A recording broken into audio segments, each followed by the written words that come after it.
তারা রিলেট করতে পারছে, right?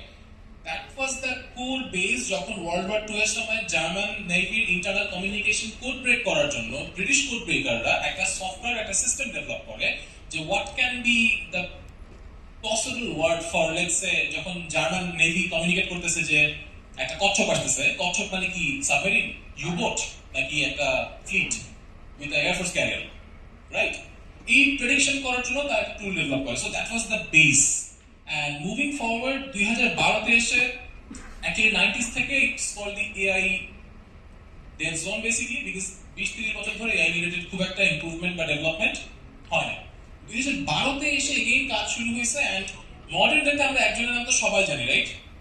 Yeah, Sam Altman, right? Sam Altman. So these are the people যারা আসলে over time এই AI related research, AI related কাজ and core basic development গুলো করে গেছে, যেটার কারণে আপনি আমি একটা ক্লিক করলে আজকে অনেক আউটপুট পাচ্ছি। আপনি আমি এখন গুগল সার্চ না করে সরাসরি চ্যাট জিপিটি কে জেমিনি কে জিজ্ঞেস করি যে দিস ইজ মাই কোয়েশ্চেন, আমাকে একটা কোয়েরি করে রিজলভ করে দেন।